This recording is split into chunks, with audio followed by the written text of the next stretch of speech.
ம். ஓகே தெரியுதா? ஓகே தெரியுது. அம்மா உங்க பேர் என்ன? மூக்கம்மா. உங்க வயசு என்ன? 85. 85. இது எந்த ஊரு? கொடியங்குளம். கொடியங்குளம். சரி, உங்க உடம்புல என்னம்மா பிரச்சனை? உடம்புல இந்த வாசப்படல அடைச்சுனாங்க, கொழுப்பு செத்து வந்து அடைச்சுனாங்க. சரி, அதனால என்னென்ன பிரச்சனை இருந்தது? அதனால கண்ணு வேதனை, கால் வேதனை, இடுப்பு வேதனை எல்லாமே இருந்துச்சு. சரி, கண் பார்வை எப்படி இருக்கும்? கண் பார்வை மங்கலாடும். சரி, கால் நடக்கும்போது எப்படி இருக்கும்? கால் பின்னல் ஆடும். பின்னல் ஆடும். ஆமா. சரி, அப்ப நடக்கும்போது வேற என்ன வரும்? காலில் எரிச்சல் வரும். எரிச்சல் வரும். அடுத்து பின்னிக்கிட்டே இருக்கும். நானும் என்ன செய்ய நம்ம கையில். சரி, ஆமா. சரி, கால் பின்னலா இருக்கும். அப்ப நடக்கும்போது கால் எப்படி இருக்குன்னு ஆடுமா? இப்படித்தான் போவேன், இப்படித்தான் போவேன். சரி, அப்ப கால் ஊனும்போது எப்படி இருக்கும்? ஊனும்போது இந்த குடிகால் பயங்கர வேதனை எடுக்கும். அப்போ கால் நடுக்கம் இருக்குமா? நடுக்கம் இருக்காது. நிற்கும்போது நிற்கும் போது நடுக்கம் இருக்குங்கய்யா. நடக்கும்போது இப்படி இப்படி இல்லாந்துக்கிட்டு. அப்ப நிற்கும் போது கிடுக்கிடுன்னு ஆடும். அதைத்தாங்க, நடக்கும்போது பின்னல் ஆடும். அது எட்டி வச்சு நாங்க சும்மா. சரி, ரைட்டு.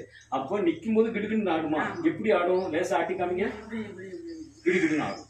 இப்ப அந்த நடுக்கம் இருக்கா? இல்ல. இல்ல. நடக்கும்போது அந்த வலி தெரியுதா? தெரியல. இல்ல. பின்னல் ஆடுதா? இல்லையா? இல்ல. எங்க நடந்து பாருங்க.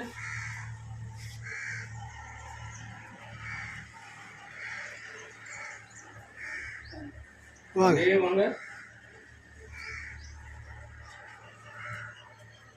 சரி, கத்த. இப்ப கண் பார்வை எப்படி இருக்கு? நல்லா இருக்கு. நல்லா இருக்கா? சரி, கண் உறுத்துதல் இருக்கா? இல்ல. எரிச்சல் இருக்கா? இல்ல. உங்க உடம்புல நாங்க ஜெபம் பண்ணும்போது என்ன நடந்துச்சு? உடம்புக்குள்ள இறங்கிச்சு. உடம்புக்குள்ள இறங்கிச்சு இல்ல, அதை நீங்க உணர்ந்தீங்க. அப்போ உங்க உடம்பு விட்டு எதுவும் போனதை பாத்தீங்களா? இயேசு நாமத்துல. அப்போ உங்க உடம்பை விட்டு அந்த அனல் இறங்கினதுனாலதான் உங்க உடம்பு விட்டு ஏதோ ஒண்ணு என்ன செஞ்சிருக்கு? அந்த அனல் மாதிரி உள்ள இறங்கிச்சுன்னு சொன்னீங்கல்ல.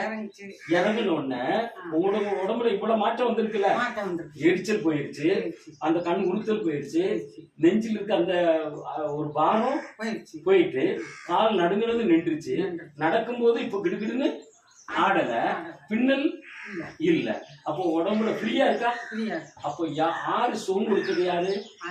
ஏசப்பா. சொல்லுங்களேன். எனக்கு சுகம் கொடுத்ததுக்கு நன்றி. இயேசுவே நன்றி. நன்றி. சரி, நீங்க எங்களை தெருவில் வந்து எங்களை எப்படி பார்த்து கூப்பிட்டீங்க? சொல்லிக்கிட்டு இருந்தாங்க, வந்து ஜெபம் பண்ணுதாவா அந்த ஜெபம் இல்லாத ஆளுக்கு அப்படின்னு. சரி, அப்ப நாங்க இருங்க, நாங்க தெருவில் ஜெபம் பண்ணும்போது கேள்விப்பட்டீங்க. அப்ப ஆளுங்க உங்ககிட்ட சொன்னாங்களோ?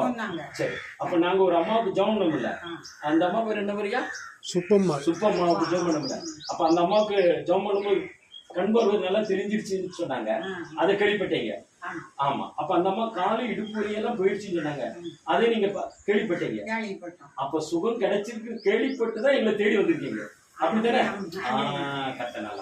அப்போ தெருவுல ஜெபம் பண்ணும்போது அற்புதம் இயேசு செய்யறாருங்கிறத நீங்க கேள்விப்பட்டு எங்களை தேடி கண்டுபிடிச்சு. அதுவும் அடிச்சுக்கிட்டு தான் இருந்தேன், போவோமா போக வேண்டாமா. சரி, பரவாயில்ல. ஒரு உள்ளம்தான். சரி, அப்படின்னு எங்களை வந்து கூப்பிட்டுருக்கீங்க. அப்ப இயேசுதான் உங்களை கூட வச்சிருக்காரு. நம்புறீங்களா? இயேசுதான் எனக்கு சுகம் கொடுத்ததுக்கு நன்றி. பிதா குமார் பரிசுத்த நாமத்தில் ஆண்டவரே ஸ்தோத்திரம். ஆண்டவரே, இந்த தாயார் முற்றுமா உடைய கரத்தில் கொடுக்க, ரத்தத்தா கழுவி சுத்திடுங்க, பரிசுத்தமாக்குங்க, உடைய கிருவிழால் மகிழ்விழால் நிரப்பும்.